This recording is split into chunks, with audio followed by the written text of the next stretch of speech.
شكرا جزيلا. مرحبا. تنميرت أو تنمير. تنميرت. You? No. Hi. Petit gazelle. Now picking the beans for the tagine for tonight in the vegetable garden here of the family.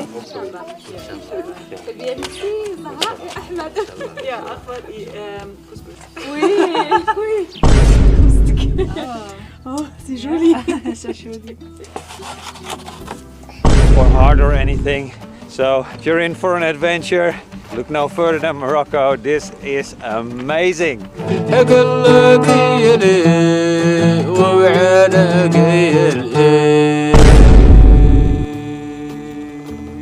Good morning. We're here on the road into the Sahara Desert. We're up early to make the most of the cool hours in the day, and yeah, it's going to be pretty demanding, a little bit daunting as well, but we're super excited. Let's get it done. We're a bit tired because we got up really early this morning. Like Murphy's Law, all things went wrong, but we are on the road now. The sun is just coming up there, and it's blessing us to go on our way. We're on quite a rough track here. The road is rocky, but we hear it's doable.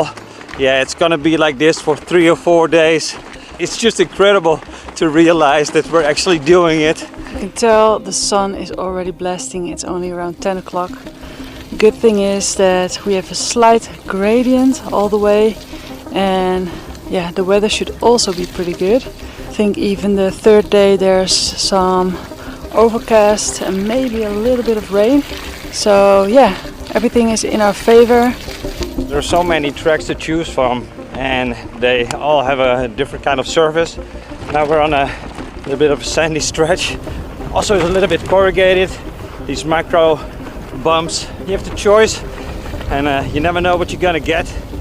Up ahead seems to be becoming rocky again, so from the sand now we're going into the Hamada Desert. I think that's called Rocky Desert. Yeah, so here comes the shaking. Starts again. It just saps your energy. It's beautiful though. Landscape is amazing.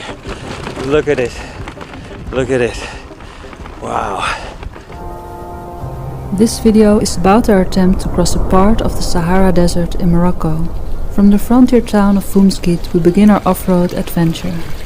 It is supposed to take us around 3 days, but unexperienced as we are cycling in this type of terrain, we absolutely don't know what to expect.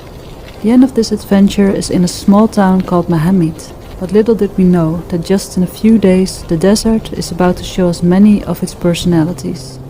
It's like riding on the moon again.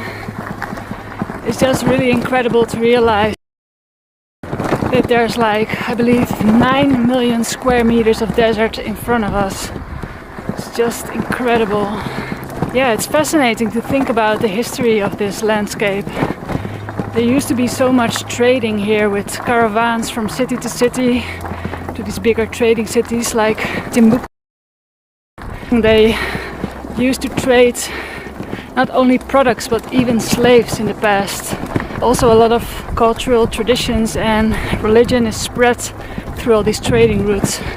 So it's just a fascinating history here. We're taking a short break here and look at the spikes on this acacia tree, I think it is. These spikes are super big and super pointy, super sharp and strong as well.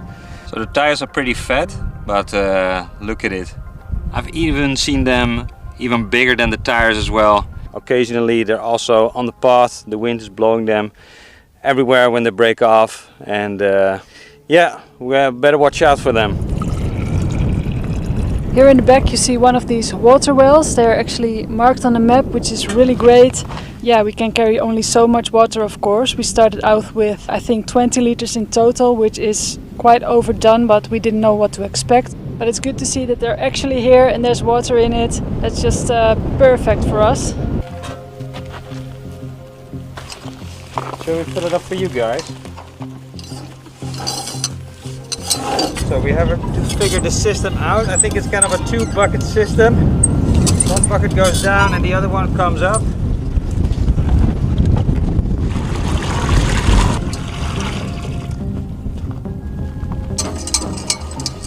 We don't need water at the moment.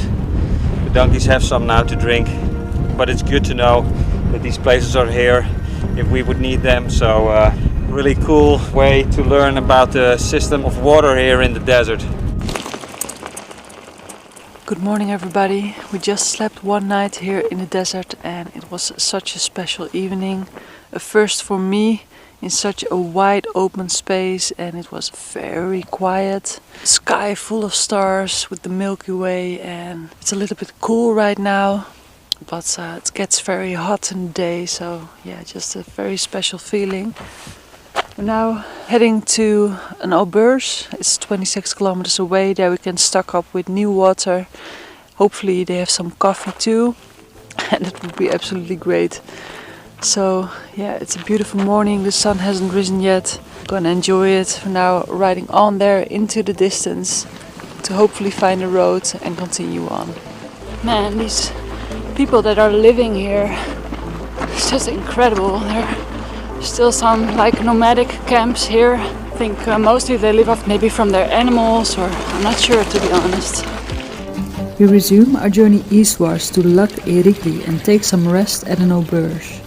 When we continue, it doesn't take long before we get stuck in the sand. When a storm suddenly hits, we need to change course to a little village. Here on the shores of لاكتشاف, the water is evaporated a long time ago. It's now this flat here, and we're riding just beside it. It's a kind of a magical feeling. Mountains you see in the distance over there, hopefully you can see them. That's the border with Algeria. Every kilometer or so there is a board post to really monitor the area really well. Until now the cycling is fantastic.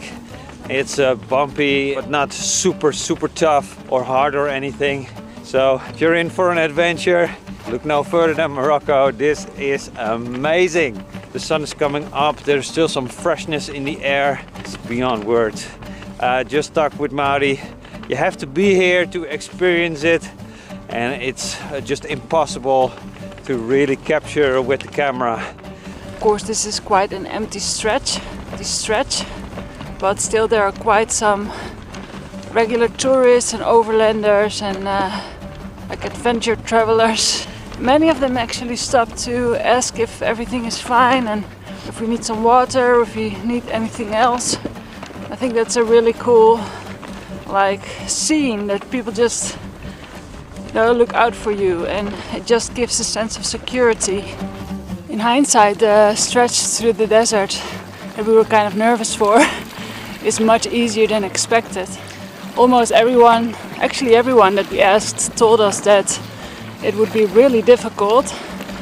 So we were a little bit nervous about it, but until now only the first stretch was a bit difficult with a lot of I don't know what I was so nervous about. There's enough water. There's even an auberge here to have some lunch in the most unlikely place here in the Sahara. Pretty unreal, but somehow feels like a holiday.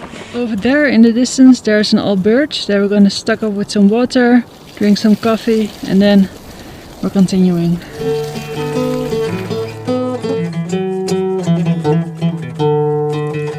الله قيل حق الله قيل ومعانا قيل ومعانا قيل حق الله قيل يا قيل حق الله قيل ومعانا قيل نطرح قيفاني حق الله قيل يا قيل حق الله قيل ومعانا قيل.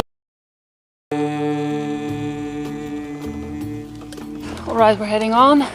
It was a great stop. We had some lunch, friendly guys, and we have two route options, the southern and the northern route. The southern is going to the big sand dunes, but unfortunately everybody that we asked, all the locals but also the tourists, said it's impossible with the bikes, too much pushing.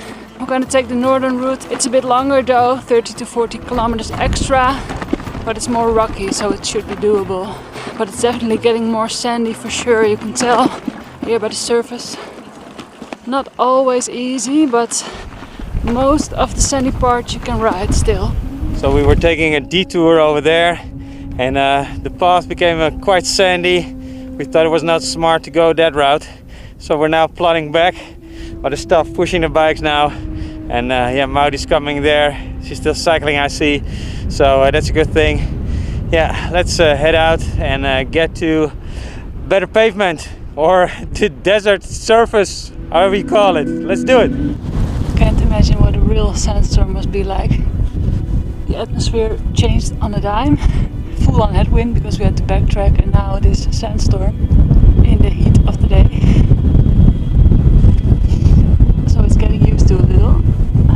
You can immediately feel now how rough this place is. We're now here invited in the home of a Berber family in a very small village here in the desert. We asked for some water, and then we were invited for some tea. So we're now here, and there are the girls. We are later invited to have some dinner together with the whole family. So that was absolutely a great break because we were caught in this sandstorm, and now we can stay for the night. So it's wonderful. We just played some hide and seek, and we had lovely conversations, so we could learn a bit about the culture and about their way of living. We're now picking the beans for the tagine for tonight in the vegetable garden here of the family. But I should only take the big ones because these have the big beans in it. So the small ones they still need to grow a bit. Okay, otra.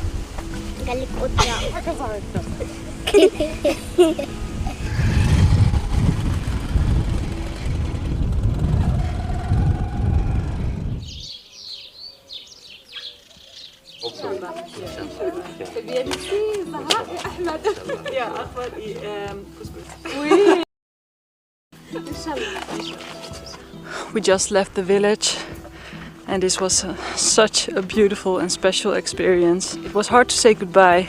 Yeah, you could really sense that they really liked us staying with them. What a lovely family. We got a real insight in how it is to live in such a remote place, and there goes so much work into their existence here. Even, you know, the cooking that we did yesterday was such an intensive process. You know, we started by going to the garden with picking all the vegetables. The flour that they used for baking the bread, they also got it from their garden. So they first grow the plants and then make it into flour. And then they made this beautiful bread. I actually helped yesterday. That was a lot of fun with the whole family sitting on the ground, cleaning the vegetables, kneading the bread. We helped with all the cooking, but you know, sometimes you have to understand when to just leave out the camera and really enjoy the intimate moment together. And after that, we baked it in the wood oven. And that was such a special experience. I've never experienced that in my life. We sat there for like 10 minutes all together in this small room with all the smoke and then these breads going in, and wow, it was really something.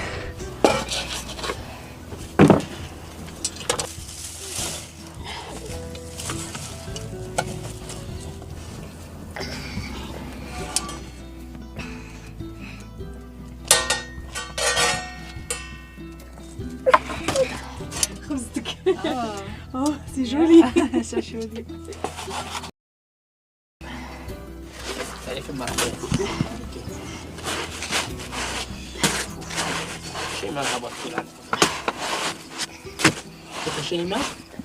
For me, I'm really grateful to be experienced this in such a remote place on the planet. Such a different way of life than I'm used to. I'm really happy to get this perspective in how other people think, live, and experience life. So I'm gonna leave you here, and we're heading on for our Sahara stretch. We are just now cycling away out of the village, and what a heartfelt moment we had with Ahmed and Zara and their children. They took us into their house with all the care they could give. If you are interested in having an authentic Sahara experience, I can't say enough about coming to the people directly instead of going to the big tour operators in the bigger cities. And these people, they have been hit hard by Corona. Tourism is a big part of their way of life, and it's for them it's difficult to stay afloat. The feeling is difficult to describe, to say goodbye to people you have such a special bonding with, and it's just that we perhaps meet again in the future. What they say here in Morocco, inshallah, if God wills, and hopefully it will be so.